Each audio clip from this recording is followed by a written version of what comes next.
Dog Pound, what's up? It's JJ3 here, newest member of the Browns family. I can't tell y'all how excited I am to get to a city that loves their team, loyal fans, great organization, great culture, winning culture, a team that's ready to turn the corner. So I'm going to get to Cleveland, get to work immediately. I'm looking forward to everything. Go Dogs.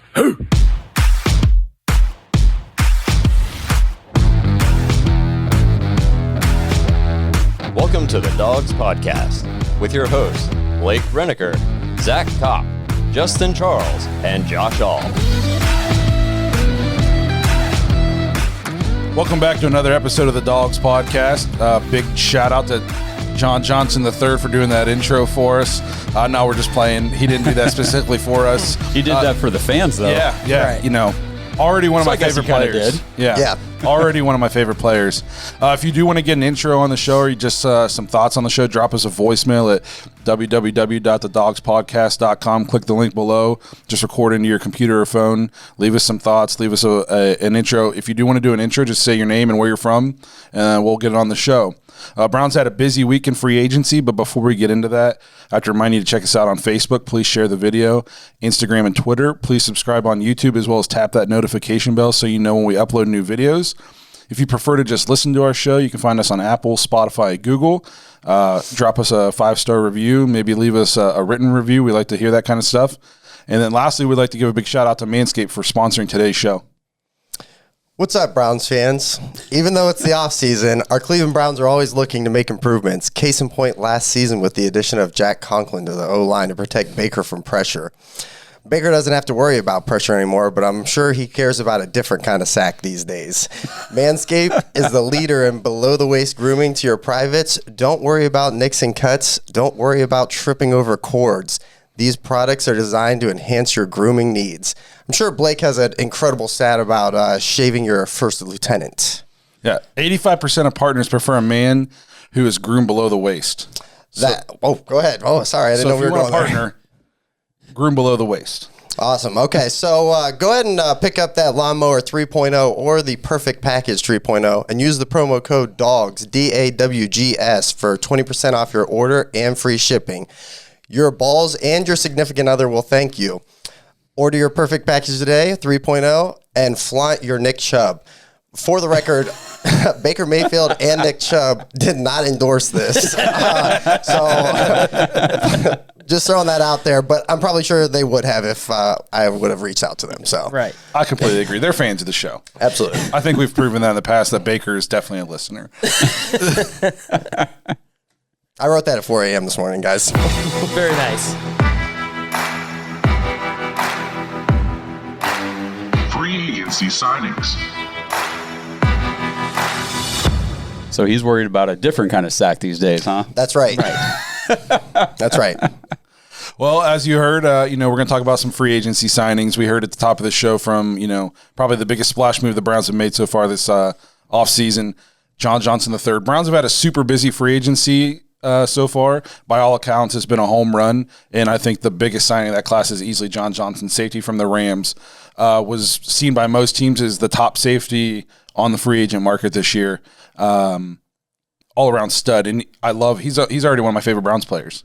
I agree. Like jersey, and take my money already. If they already had, I literally checked NFL Shop just to see if they would just put out that jersey already.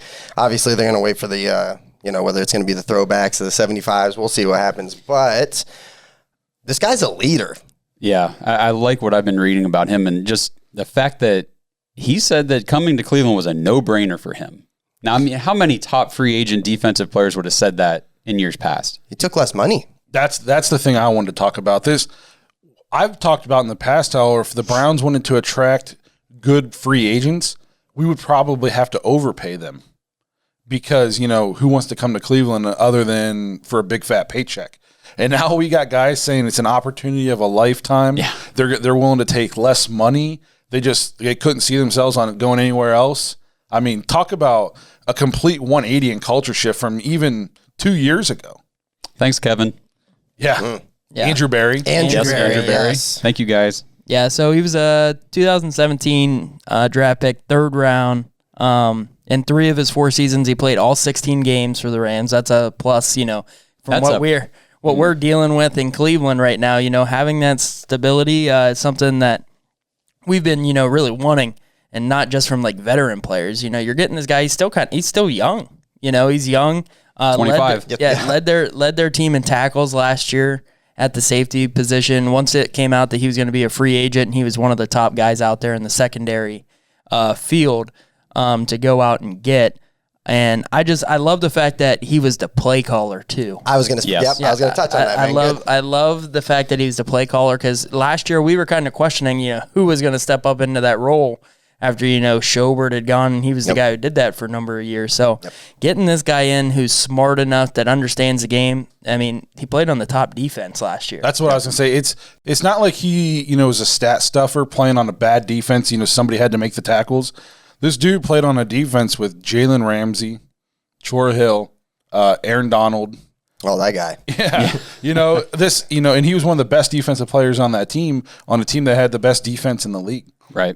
I mean, talk about a steal and a home run by Andrew Berry. I mean, oh yeah, I was looking at it. It said the Pro Football Focus had him rated as the number 3 safety last year in the NFL with an 85.3 grade, and he was number 4 in run defense. So Nate Zagura dropped a crazy, crazy stat too. In his entire career, the guy's only got 2 penalty flags against him.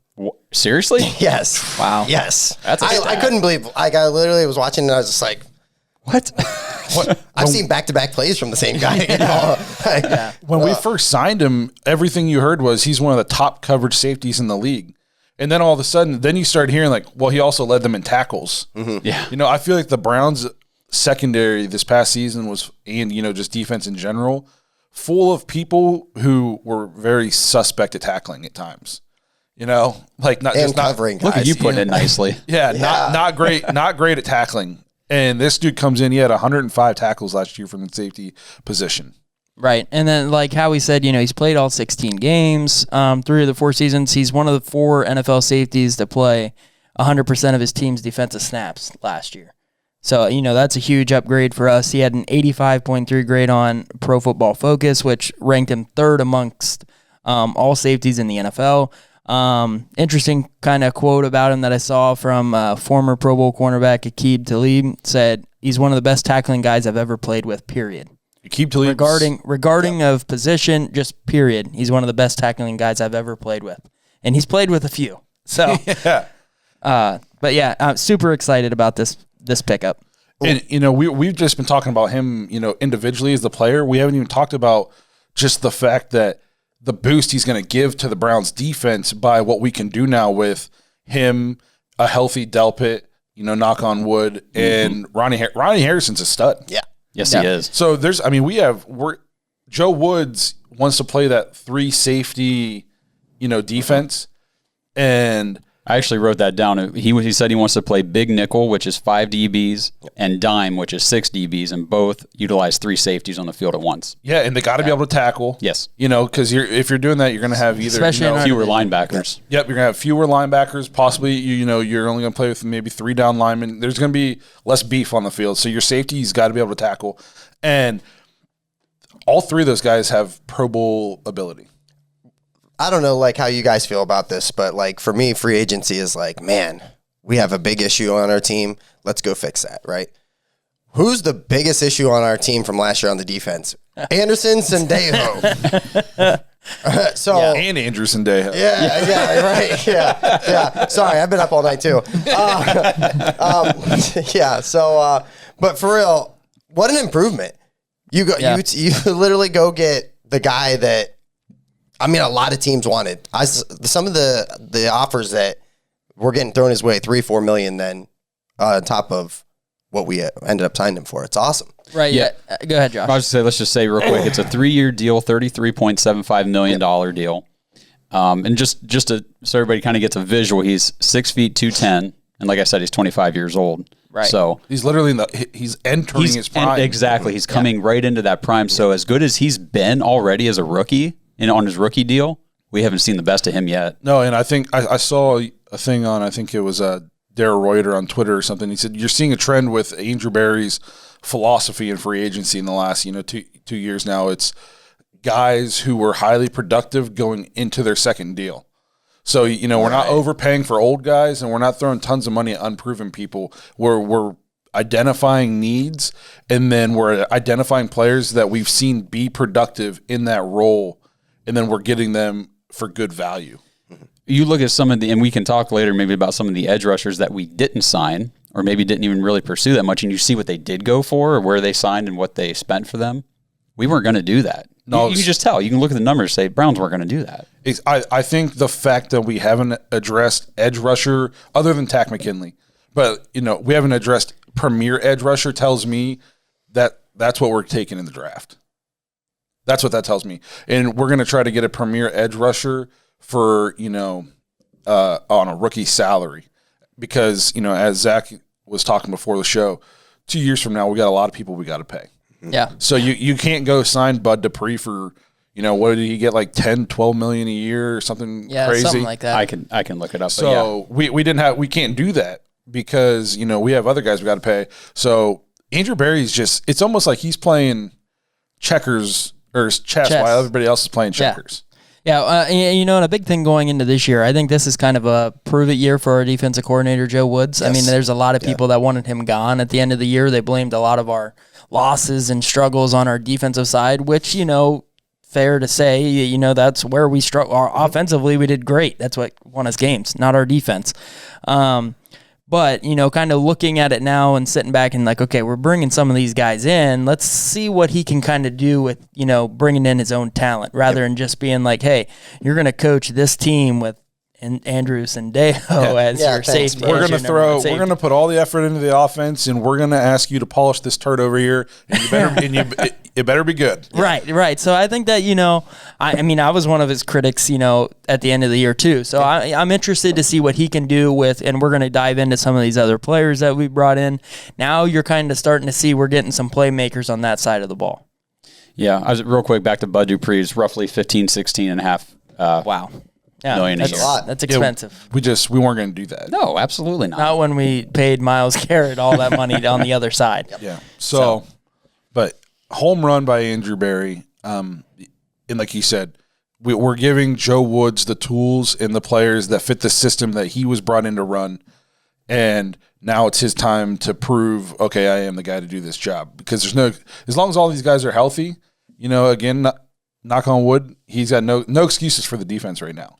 No, and I'm sorry if this is repeating anything you guys said while I was looking up that stat there, but one thing I did see too that I really liked about JJ3 is he plays both strong safety and free safety. So running those three safety sets, I mean, if you got a guy that, say an injury happens or your guy needs a spell in a game, moving back to free, moving up to strong, it doesn't matter. He's versatile. I think you could make the argument going into this offseason that between safety and the cornerback position, those were our two weakest areas. Oh, yeah. Our defensive backfield was horrendous last year. Yeah. And, I mean, just on paper, when you're looking at the rosters now, you can go, if health, plays out right, man, we're very young, we're very explosive, and it's not like, oh, hey, we can't play man coverage or anything anymore. Like, these guys can cover some people. Yeah, and, we're going to get into the other guys that we signed. This guy has the ability to be a Pro Bowler. We signed a lot of guys then after this. I kept waiting, when's that second big splash signing coming? And we never signed that guy that made me go, oh, crap, I can't believe we just got that guy. But you can't have Pro Bowlers at every single position. Right. You gotta have your studs, a couple of your studs on both sides of the ball, and then you gotta have really solid role players. And I think that's what the Browns have done. And I'll kind of transition to that into the next guy we signed, another Rams player. We went out and bolstered the secondary some more with cornerback Troy Hill. This guy, he's what I would call, he's just like a playmaker on the defensive side of the ball. 3 touchdowns last year. He had 3 picks. He returned 2 of them for touchdowns, forced a fumble, returned it for a touchdown. I think I saw he's one of only a handful of defensive players last year that had 3 touchdowns. I mean, to get 1 touchdown is difficult. It just doesn't happen that much. So it's a pretty impressive stat. Yeah. My biggest thing with him, and we were talking about the contract. The contract's great. Well, Okay, yeah. drop that contract So real quick new for them. details came out about the contract. Originally, I think it was reported as like, what was it, a 4-year, $28 million deal or something like that? I saw something So like 6 a year. it's a 2-year deal. The last 2 years are voidable at the end of the contract. So it's a total of $9 million with a chance to bump up to 10. So basically, they said there's $4 million guaranteed at signing. So he's going to make about $4.5 million a year for the next 2 years. Yep. That is very good bargain money for somebody who has been touted as one of the better slot corners in the NFL. Great value. And look at our position group there. We have Greedy that, I mean, I know he's cleared, but are you guys confident that he's going to be okay next year? I don't know. Zero confidence. Denzel, obviously, like, he's a stud, but he misses some games every year. You know, it's just kind of his track record, and it's nothing against him. I mean, the guy lays the wood of every play, so. We definitely need corner help because, especially with Money Mitch is gone. Yep. So who are the, Kevin Johnson's gone. Yep. So we got Denzel, you got Greedy. I don't know if I can tell you another corner on the roster. We still have MJ Stewart. MJ, you know what I mean? So we definitely need corner help. Again, I think we go corner in the draft at some point. Oh, yeah, I think so. But if you look at what teams are doing these days, so your slot guys used to be your Wes Welkers. You know, these small little nifty route runners. You know, if you look now, though, teams are putting Mike Evans goes to the slot. You know, Odell plays in the slot. You know, they're putting their best. They're moving their best receivers. They do around. a lot of those move tight ends into the slot. Yeah, they're putting their best playmakers in the slot because typically, if you're in the slot, you either got a safety or a linebacker trying to cover them. And, so put a linebacker on Odell and see what happens. Look at Alabama in the national championship game against Ohio State. When they put Smith, they just kept putting him in the slot, and Ohio State's got Pete Warner chasing him down the field. You know what I mean? So to get a slot corner that can cover people, you got to have a good slot corner these days because you're not just going up against these small little nifty route runners. You're going up against explosive playmakers in that slot position now. Yep. So Troy Hill is 30 years old, 5'11", 183. And like I said, for a 2-year deal for a 30-year-old cornerback, I mean, whenever I originally saw the 4-year deal, I'm like, what are they doing signing a 4-year deal? This guy's older. But okay, so the contract is actually pretty good for him. And I mean, we got an experienced, reliable, talented slot cornerback at a very reasonable price. The guy's been to a Super Bowl. Yeah. You know what I mean? He's played on the Rams defense was like the best defense in the league this past season. And the year they went to the Super Bowl, it was an amazing defense. Well, now we pair him with John Johnson. Yep. Who played together for years. So I think this is just great. No, it's another A+ move by Andrew Barry. I think, and it's almost, I don't want to say the Browns are moving under the radar, but you got like the Patriots out there signing literally every free tight end agent. that's available. You know what I mean? Yeah. You got these people spending big money on guys, and then the Browns are just kind of flying under the radar with these super smart, good for the team deals that fill huge positions in need, and we're sneaky good on defense right now. Like Justin said, on paper with full health, yes, we are. We absolutely are, and I love it. There's still holes to fill. Don't get me wrong. We still got to fill in some depth. I still want an edge rusher. I still want another corner. But as we sit today, we are so much better on defense than we were this past season.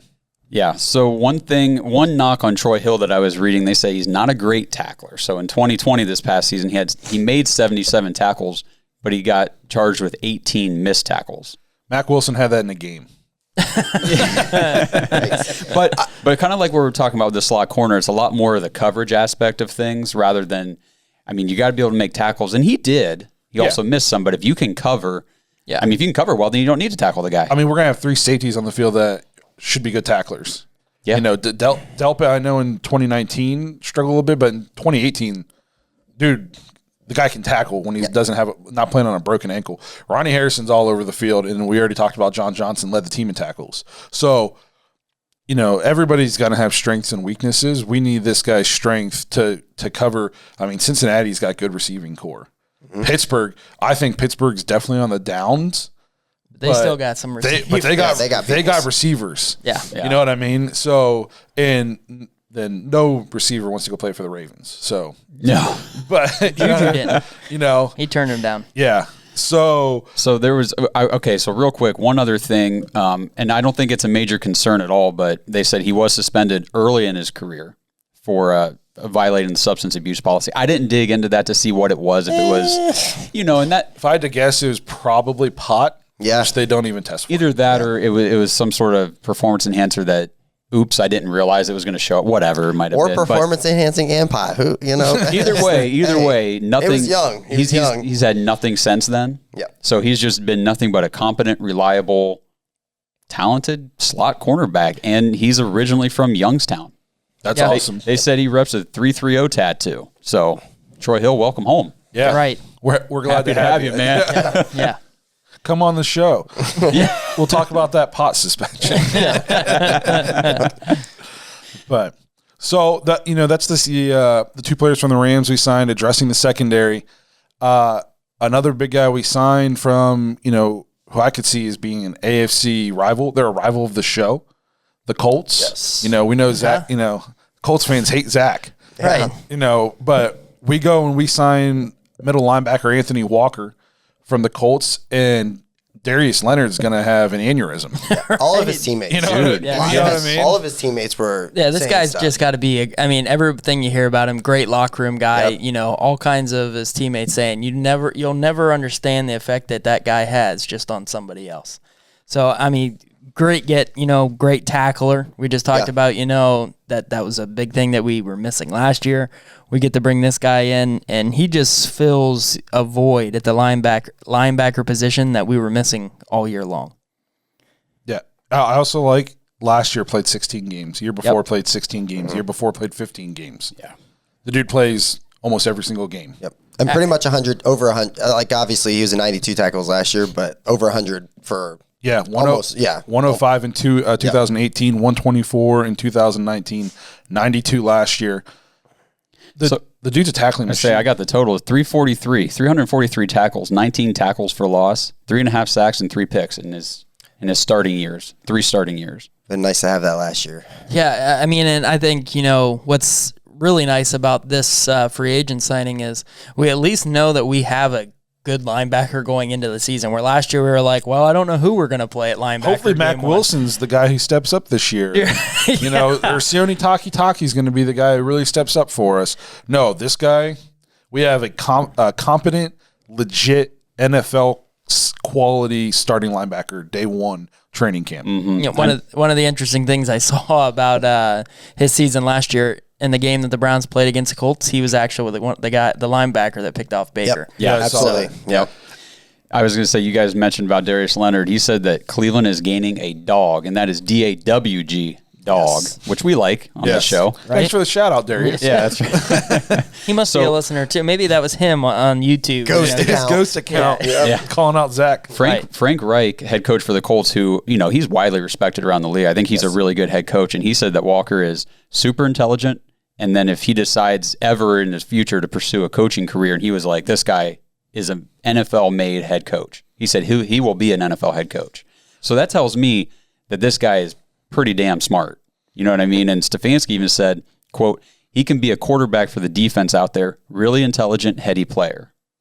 So, these are two really good head coaches touting this guy as a leader and a smart leader on the field. And we talked about this before, free agency started. We said this team needs to infuse some veteran leadership into these important roles. Yeah. And these first 3 guys we've talked about are all considered, John Johnson called plays for the defense on the Rams.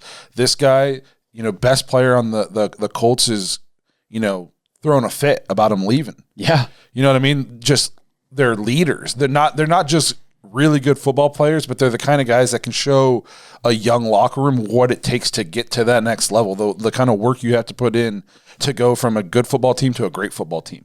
That's what I really like about – I like the Troy Hill signing. Oh, and by the way, his suspension was for a DUI. Okay. So no pot. He just a little too much to drink, whatever. No big deal. It happens to everybody here and there. Who hasn't had one of those? For the record, do not have one of those. Yeah, neither do I. So, one of the things I like is he's not your coverage linebacker, that type of a skill set. He's a run stuffer and that's what I really want to see at that linebacker position. What we're going to throw out there on defense this year. We need some guy who's just going to be able to go up there, fill the hole, and make a tackle at the line of scrimmage. Not this, the running back gets 5 yards downfield before a linebacker, gets to him. And, we were kind of same thing with the Joe Woods, scheme last year, who he had to, throw out there and who he had to roll with. Interesting to see what he can do with this guy. And, Barry talked about it on our show last week with the defensive scheme. The Browns are, they're going to want to run this year. We might only have one linebacker on the field. Yeah. For sometimes, if we're running 3 safeties, you need that linebacker to be able to stop the run. Well, so his coverage, would it be great if he was an elite coverage guy and a crazy good run blocker? Yeah. Okay, cool. That'd be awesome. We'd already have to pay him like $50 million a year, though. Yeah, but if he's my only linebacker on the field and then standing next to him is going to be a safety, the safety can cover the people. Right. You know what I mean? We need somebody who can help stuff the run, because the run defense on paper, I think last year wasn't as bad as what it was because people could just throw all over us. But if you watch Browns games, you knew it was whatever teams wanted to do, they could do. Yeah. It turns out it's quicker and easier just to throw for touchdowns than it is to run for them. Yeah, with the growth and development of Jacob Phillips behind this guy, and then we brought back Malcolm Smith. Yep. So you've got those guys, and then like you said with Taki, and if Mac Wilson kind of get out of his deal and start living up to the potential that he has, all of a sudden the linebacking core, whenever you're prioritizing your defensive backfield and your defensive line, now that linebacking core doesn't look so bad. No, and Darius Leonard said you don't know what kind of impact a guy like Anthony Walker can have on that locker room. So this guy could have a huge impact in Mac Wilson and Taki's development as players. Yeah. Well, what was his name? Kellen Moore, was that the cornerback for the Colts, I think is his name? He said the same thing. He said the same thing about the impact that Anthony Walker made on him as a player. Yeah. It's like, well, those aren't stats that you can pull out. You know what I mean? From those Pro are Football intangibles. Focus. Exactly. You know what I mean? Those are intangibles.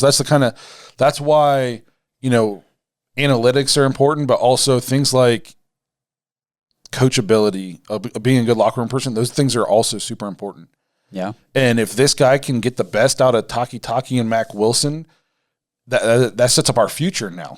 Absolutely, it does. A couple years down the road, we got to pay some people.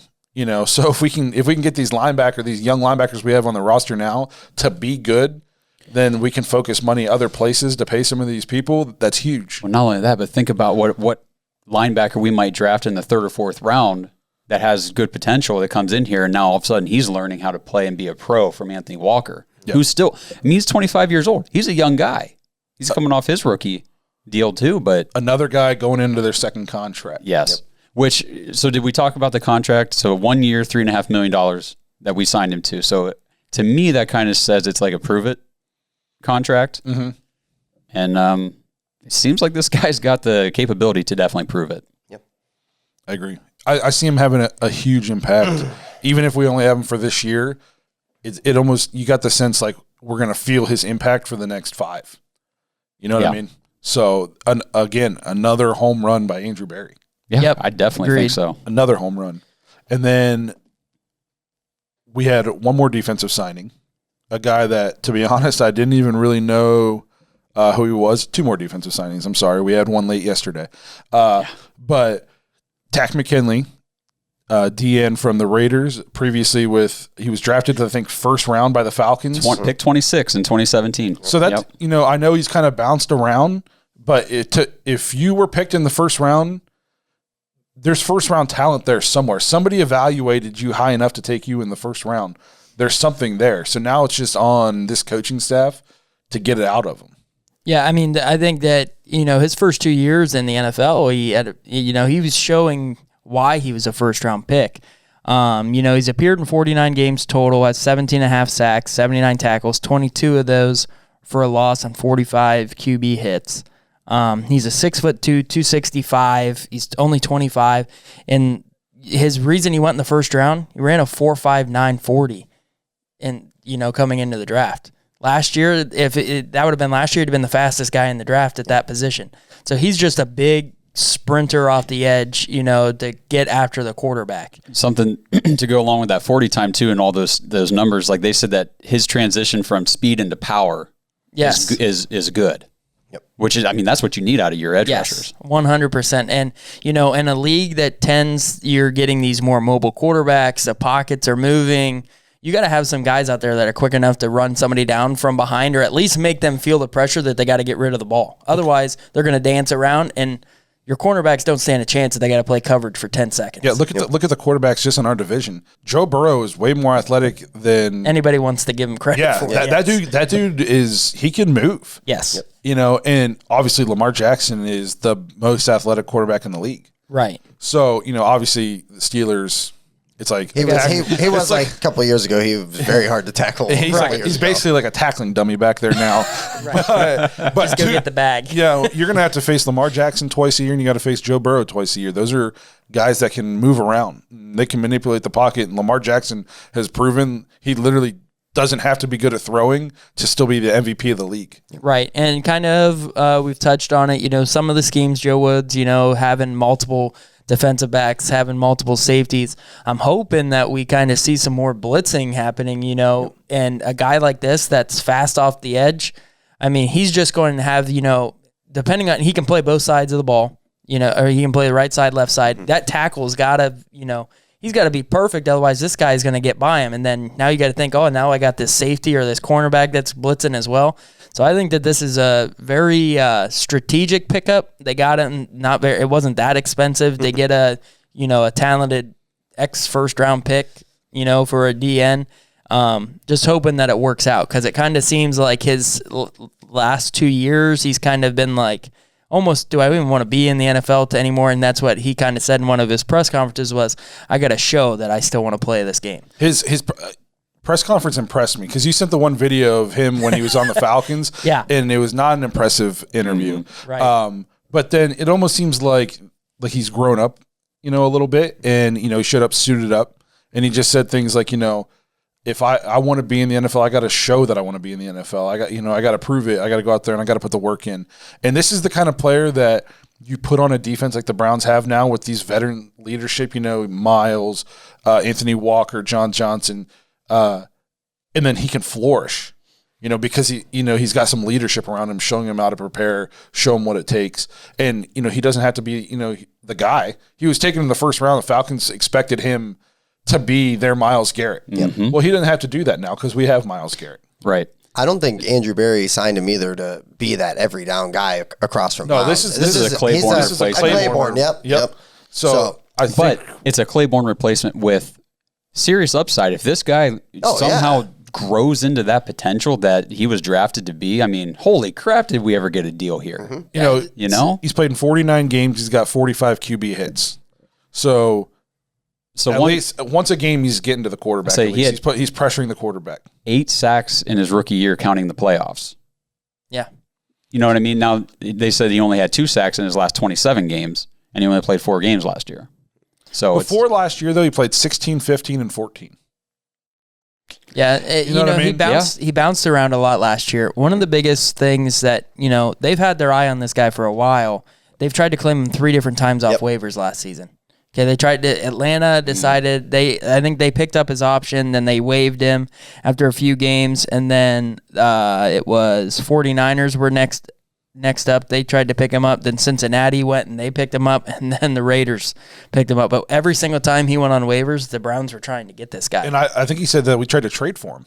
Yeah, so I think yes. Well, that's interesting, because Andrew Barry also said that Takk McKinley was in consideration with the 12th pick in that 2017 draft the Browns had. That we traded to Houston and they took Deshaun Watson, but we were kicking the tires on drafting McKinley then. Well, that sounds about right. So to me, this seems like a guy, especially the way he came in and he had that good rookie season. It almost seems to me it's more mental than physical. It is. It's clearly more mental. I read an article from his, something he said that he has dealt with some mental health issues over the last, few years, and he's just been trying to deal with some struggles and things, which I'm telling you guys, when you're coming into the NFL as a 21-year-old and you're getting drafted in the first round and you were the best player on your high school team and you were the best player on your college team, you think the world is yours. Mm-hmm. You know what I mean? I shouldn't say everybody, but I can see where that can happen. Then all of a sudden you get into the league and it's like, whoa, it's a little bit bigger than I thought it was. These guys are all real good. Yeah. Mm-hmm. I don't think you can quantify how much pressure there is to be a first-round pick. Yes, it's great. Yeah, I was picked in the first round. I'm going to get a big signing bonus, make a ton of money. But there is so much more expected of you if you're taken in that first round. So that's what I like about this. You bring him in, and now he can sit there. He's 25 as well. So he can sit there and he can kind of talk to Anthony Walker, John Johnson. Baker Mayfield was the number 1 overall pick. Myles Garrett was the number 1 overall pick. Let's talk to you about pressure that we've all dealt with and how we're overcoming this to be successful. Now, Sheldon Richardson, he's still on this team, right? Yeah. You know, Yeah. he's a veteran Yes. D lineman, you know, that can help guide this guy. Yeah, I'm So is the next excited. guy we talk about. Yeah, you get this guy right. You get this guy mentally right. And, you know, He could be a sky's the difference limit. maker. I mean, I know that we said we don't think that we brought him in to be an every down guy, but I could very well see this flourishing into a position where we're like, man, we're wondering why he's not on the field at times. Like, or how did we get this guy?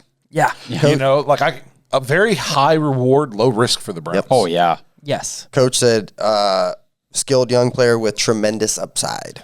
No, So it's on him to turn that upside into productivity. Well, and what Stefanski was able to do with this team last year virtually without being in person with his team and getting everybody to buy into this and being a playoff team and winning a playoff game after all these years of suckage. I tell you what, if someone's going to turn around Takk McKinley's career, it's here in Cleveland because these guys, we've obviously wanted him for a while. Yep. And that is another thing I think that people don't think. It's nice to be wanted. He said that. You know what I mean? So it's when you're getting tossed around, you know, the Falcons obviously the Falcons gave up on him. You know, probably his fault, you know, mentally wasn't there. But then he starts getting tossed around from team, and he's like, you know, is this even worth it? So just the feeling of this team wanted me, already he's buying in. Yeah. That's huge. I mean, you're right, Blake. I think that makes a huge impact on the psyche of a player is to be wanted. It makes a big impact on any human being. I mean, really, when you're working somewhere and you're like, wow, these people actually want me here. Yeah. Makes a difference. And then the Browns, you know, late yesterday did have, you know, one more late signing I threw on here. Signed Malik Jackson. I didn't even know this was in the running. A D tackle. Yeah. A veteran guy. He's been in the league since 2012. So a rare instance in which the Browns go out and get somebody a little elderly. But He's 31. Did you say that?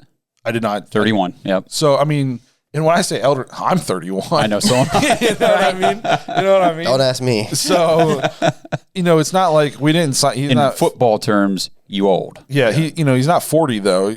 I mean, we saw if you take care of your body, you can play. But and this guy, he's played for Denver, Jacksonville, and then Philly. And everywhere he's been productive. He's been a good teammate. He's an all-around solid depth player. I think anybody who's a fan of the NFL, even a casual fan's got to at least recognize the name Malik Jackson. I mean, Right. He's a playmaker. Yeah, now obviously he was, back days where he played for the Broncos and played for Jacksonville, he was really good. Yep. I mean, he made the Pro Bowl in 2017. One thing that I kind of like to see is a familiar face. You know, he's played under Joe Woods before when Joe Woods was in Denver. I think that this guy's just sliding in. You know, we lost Ogunjobi, free agency, actually stayed in the division. I think he went to Cincinnati. Yeah, He did. So I think this is kind of a piece to help replace that. A good, rotational piece for the interior D-line, I think, is where this pick, because, we got Sheldon Richardson, and I think it kind of says a little bit that maybe picking this guy up, front office wasn't too impressed with what Jordan Elliott did last year, as being a third-round pick, kind of inconsistent at times. So. Yeah. And Andrew Billings is going to come back from he opted out last year. So which I think is kind of like a secret thing that people have forgotten. That guy's supposed to be pretty good. yes, Yeah. Right. yeah. Well, and I did read this morning that he's primarily interior defensive line, but he can play outside if he needs to. So I don't know, man. With Takk McKinley, see what we do in the draft. Maybe that other pass rusher on the edge is just going to kind of be a rotational. Let's get guys in there to offset what Miles is doing. You got Gustin too. Porter Gustin's going to be back next year. And yeah. we're going to talk about the draft, in coming episodes. But I think that 26 pick to me it's going edge rusher or it's going corner. To me, that's the only two options. Yeah, no, I agree. I like this pickup. I think it gives us some depth on our defensive line that I think that Sheldon Richardson can't be an every down guy anymore. He's getting up there. I know you said you wanted to blitz, but I think in a perfect world, the Browns should want to never have to blitz. Oh, I agree. You know what I mean? Agree with that. So I just felt like at times last year, yes, we should have blitzed the house because we were giving up 30-yard pass plays every time anyways. Yeah. But in a perfect world, if we can get pressure with just 4 down linemen and have 7 drop every play, I mean, that's what the defenses that are very good, they pressure the quarterback without having to blitz. Yep. If you can get pressure with 3 or 4 guys, you're going to be an elite defense. So just to keep adding good pass rushers, good D linemen to the team, you can't have enough of them. And if your corners and your safeties can cover, the quarterback eventually, he's going to go through his reads. If there's nothing there, then Myles Garrett's getting home. Right. As far Somebody's as getting home. Pass rush grade, PFF had him at 72.8, which since 2018, which is 19th in the league. So we've got a top 20 defensive lineman here. Yeah. In pass rushing.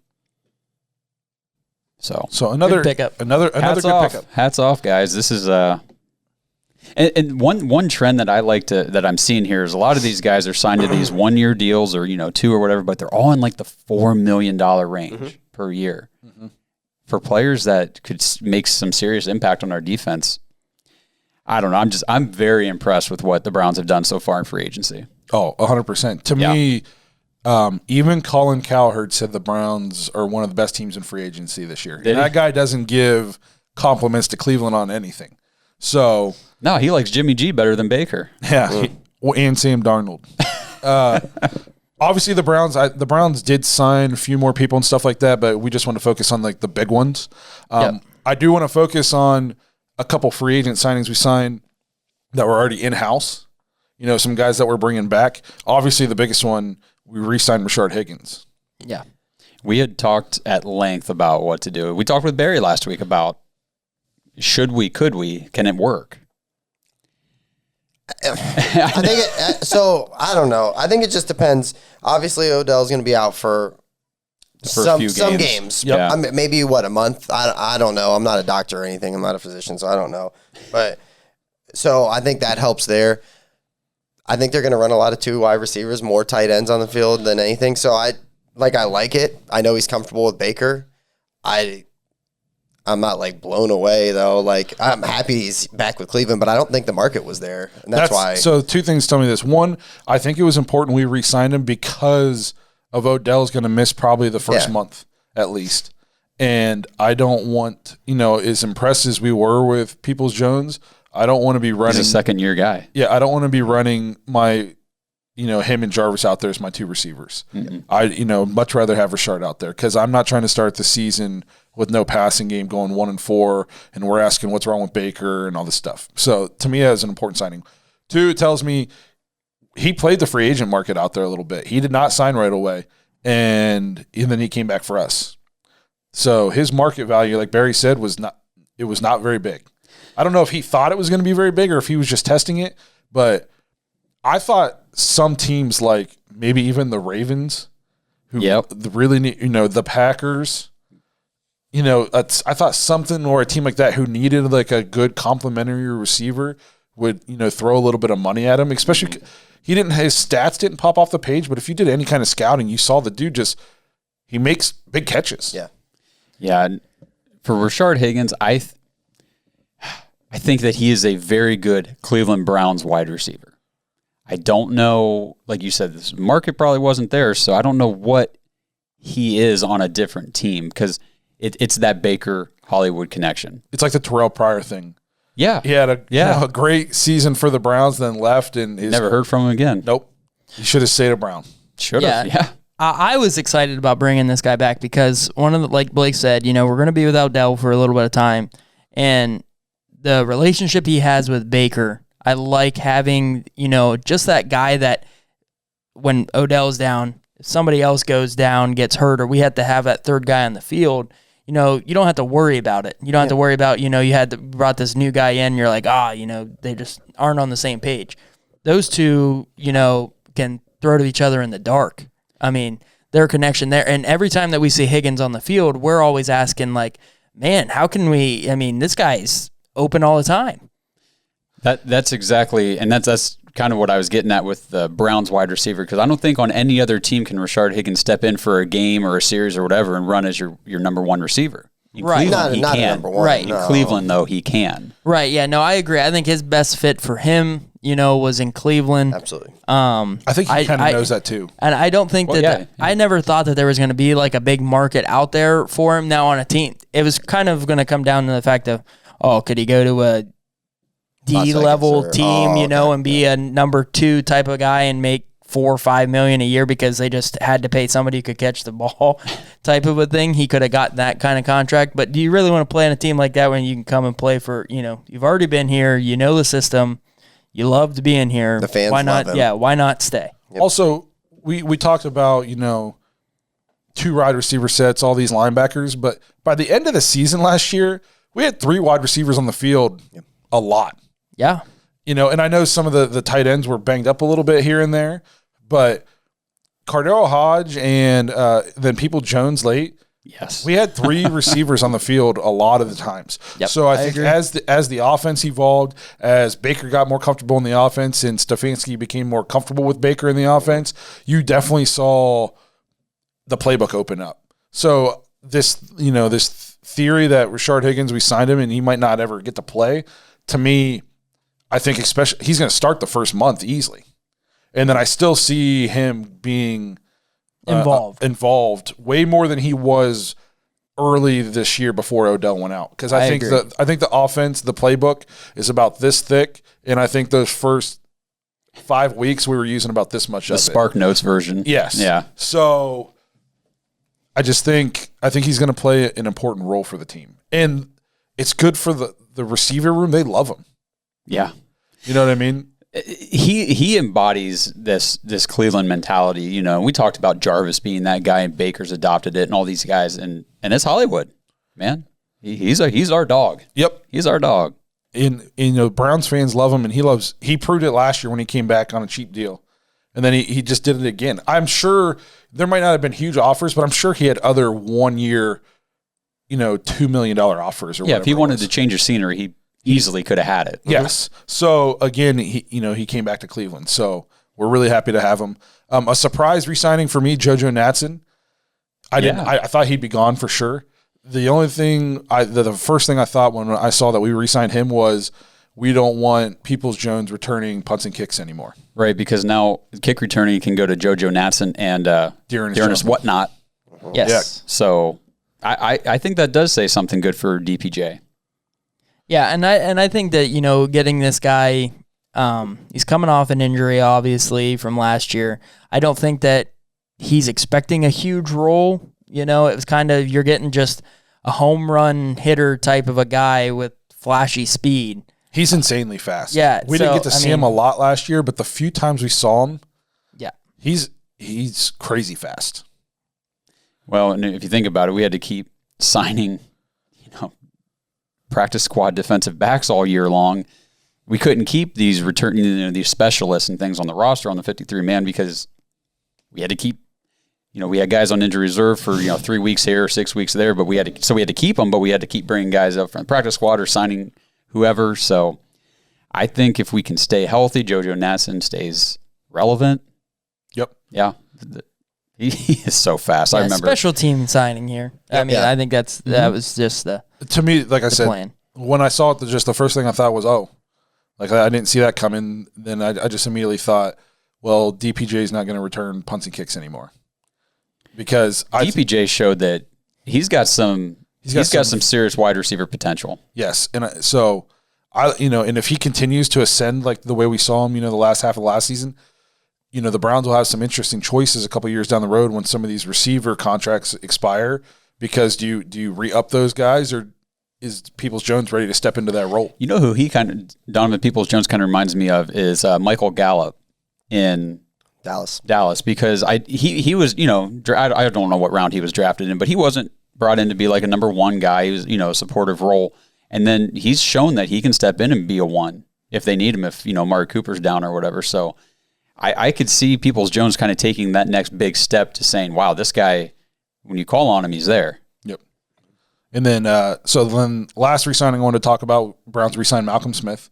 Yep. Linebacker, and just this is another, former Super Bowl MVP. He played well for the Browns last year. Just another good locker room guy, and I think we're trying to get a lot of leadership on that defense because, there's a lot of young guys there that need to improve, and so we're just infusing that defense with veteran leadership to help bring those guys along.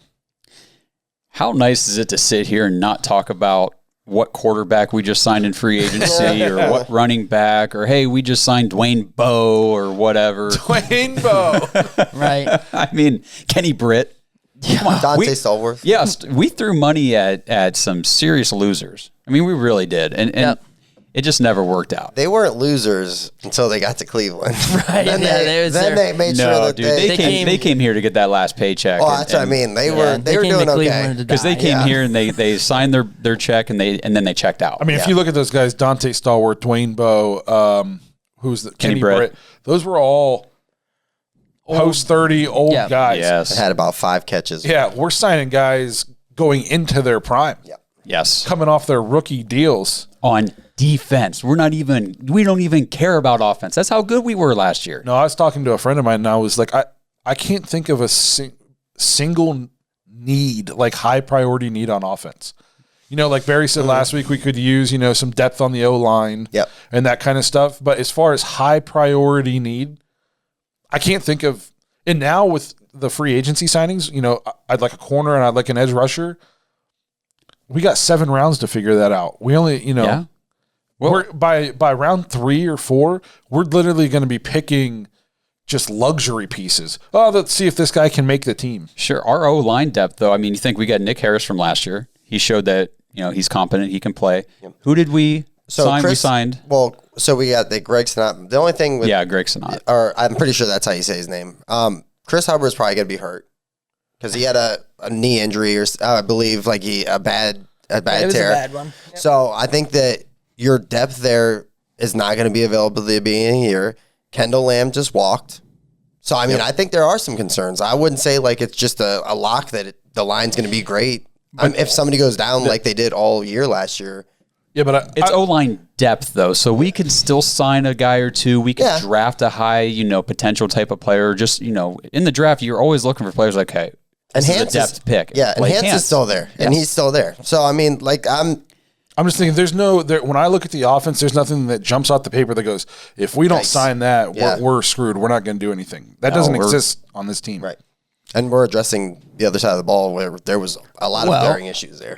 Well, there might have been one kind of, you could say, on the offensive side of the ball that you weren't so happy with that we picked back up. A re-signing. A re-signed kicker, Cody Parkey. You weren't. You weren't great. You weren't too happy. I know that's special teams, but it's still to deal with your points, right? He's got to score points offensively. So here's the thing about Cody Parkey. He had the Ravens game, which was terrible. But for the most part last year, he made the kicks when we needed him to. But I just don't have any confidence in him. And I want to be able to attempt a 50-yard field goal. I don't want my coach. Nice. I don't want it to be 4th and 7 from the 38, and my coach has. Well, do I kick the field goal that every other kicker in the league can make, or do I have to go for it here? Because I want to be able to just say, okay, let's go get the 3. Or, what if it's late game situation and, we need that field goal from the 38, but Stefanski's got no confidence to send him out there from that distance. Now, in no way does this show, I mean, obviously you brought him in, you're bringing in a guy that that can start for you, right? In Parkey. You know what you're going to get with him. You bring him back in. Now, Barry last week, for anybody that listened to the episode last week, he was really high on that Matt McCrane that we have. Just sitting on the practice squad. So I don't know if that means that, hey, we got this competition. Who's going to get the spot, going into the year? But at least kind of based off last season, what you're getting with Parkey is you're getting a reliable kicker from like 45 and in that really didn't do a bad job. I mean, us 4 in our text group, we were celebrating made an extra point. He's 3 for 3 today on extra points. So he at least gave us that. In a sense that we didn't have to. In years past, we were like, well, hopefully we make this one so we only have to go for 2 once today type of a feeling. I just want somebody that I have confidence in, I guess. You just want Phil Dawson. He wants a Matt Prater out there setting records, attempting 63 yards. What I'm really hoping is that everything's cool this year and we're able to go up to a training camp session. That'd be awesome. That would be sweet. I keep forgetting. Have any of you guys been to training camp before? You have. I've literally been never like been up there. feet from Greg Little, and he was dropping balls in training camp also. Dude, that's how I felt about David Njoku. Hey, But no, seriously, like if we go to training camp, I mean, one thing that we'll get to see is we're going to see these guys out here kicking. So you'll see Parkey kicking from every angle, every length, and how consistent he can be versus this Matt McCrane. And they'll probably have 1 or 2 other. They always trot out. They'll bring a handful of somebody. kickers out there. So. Yeah, so and we didn't have to spend, we didn't have to break the bank to go and get Parkey back either. Some of the, if we were going to go out and like Matt Prater, I think is still a free agent. We were going to go out and get him or a coup. You were going to spend, I think $5 million, $6 million. So I get that you don't want to spend a ton of money on a Arizona. kicker, especially with some of the people we're going to have to pay down the road. But with all the talent on offense and all the talent we're putting on defense, I don't want to lose games because of the kicking game. Right. You know what I mean? Yeah. No, That'll make me want to say words only for our Patreon coming soon. That's a nice plug. Right. Yeah. Okay. That's all right. We'll let everybody know. We'll have potentially some announcements coming here in the next show or two. Some exclusive content we're thinking about developing for all of our loyal listeners out there that we are so thankful for. Yeah. I don't want to lose games with this roster because the kicker can't make a kick because he went 1 for 4 on field goals or extra points. So do I have $5 million to spend? No, but somebody does. Jimmy hasn't. Jimmy has extra $5 million. He's got that money. So if that's what it takes, then that's what it takes. Yeah, and like I didn't know Prater signed with Arizona. I mean, ever since JJ went there, they've been slowly bringing some more players in. Tons of old guys. We'll see. AJ Green. I mean, they have the potential to be good, or they have the potential to be dog crap. Arizona, so, yeah, I'm going to go on the dog crap side. I think they'll be pretty competitive. Good. I think they'll be good. I see them like a 8-9 win team next year. I don't see them winning like 3 games. They're not making the playoffs. Not out of that division. That division's tough. That division is. Be interesting. I'm excited for football. Me too. Talking about this today has got. I'm like, okay, when are we playing? When are we playing? I mean, it's March. I came in today's episode. Takk McKinley was not somebody I was super pumped to talk about, and we talked him up so much. I'm like, damn, I can't wait to see Takk McKinley play this year. Right. So, but those are and then one last thing I want to throw in is Njoku's going to be on the team. I know he was on the roster the day the new year started, so his money's guaranteed. So. We got at least that 5th-year option. Yeah, so we got at least 1 more year, David Njoku. But I think that pretty much wraps up, first week of free agency for the Browns. We'll see if we do anything this week. I don't look for us to be, maybe we throw in some extra depth pieces, but I don't look for us to make any more splash moves. I think we're kind of gearing up for the draft. But we want to thank you for checking out another episode of the Dawgs. We're super excited for the Browns free agency class. We can't wait to see how we fill this roster out come draft time. Before we get out of here, remember to check us out on Twitter, Facebook, Instagram. Please subscribe on YouTube. Hit that notification bell. Lastly, don't forget to head to manscaped.com to get 20% off and free shipping. You have a couple more weeks to pick up your Lawnmower 3.0 or Perfect Package 3.0 with promo code DAWGS, DAWGS. And one more reminder, if you want to get an intro or your thoughts on the show, head to thedawgspodcast.com. Drop us a voicemail or an intro, and we'll get it on the show, and we will see you guys all next week.